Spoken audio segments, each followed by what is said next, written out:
ba ang pangarap?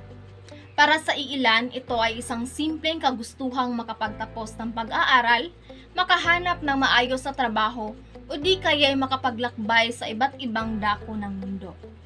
Para naman sa iba, ito ay tila isang imposibleng bituin na kumikislap sa kalangitan.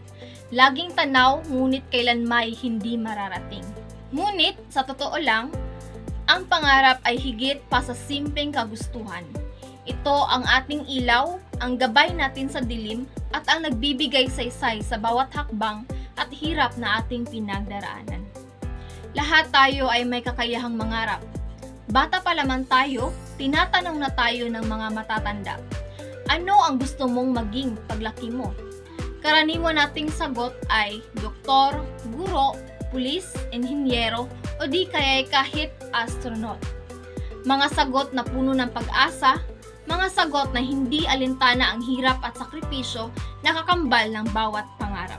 Ngunit habang tayo lumalaki, nagbabago ang mga sagot natin. Hindi dahil wala na tayong pangarap, kundi dahil sa mga pagsubok, realidad, at sa mga hadlang na unti-unting sumisira sa ating paniniwala na posible ang lahat. Ang unang hakbang sa pagtupad ng pangarap ay hindi ang pagkilos, kundi ang paniniwala. Paniniwalang karapat-dapat tayong mangarap at higit sa lahat, karapat-dapat tayong tumupad ng ating pangarap. Marami sa atin ang natatakot mangarap ng malaki dahil baka tayo ay masaktan sa huli, baka mapahiya, o baka hindi matupad. Ngunit, hindi ba't mas masakit ang hindi man lang sumubok? Kung ang pangarap ay isang bundok, tayo'y mga manlalakbay na nangangarap marating ang tuktok. Ngunit, hindi pantay ang daan, hindi tuwid ang landas, at tiyak na hindi palaging maaraw ang panahon. Ngunit, sa mga oras ng ating kahinaan, doon mas nasusubok ang tibay ng ating pangarap. Dahil ang tunay na pangarap ay hindi basta nawawala. Kahit anong bagyo ang dumaan, nananatili ito sa ating puso. Patuloy na bumubulong. Kaya mo yan, lumaban ka, hindi pa tapos ang laban. Sa ating kasalukuyang sitwasyon bilang mga mag-aaral, ang ating pinakamakapangyarihang sandata ay ang edukasyon. Ito ang magiging tulay na magdadala sa atin mula sa kasalukuyan patungo sa ating mga pangarap. Marahil may ilan sa atin na walang baon, walang maayos na gamit, o walang sariling silid na para makapag-aral ng maayos. Ngunit hindi ito hadlang para mangarap, bagkus ito ang dahilan kung bakit tayo mas dapat mangarap.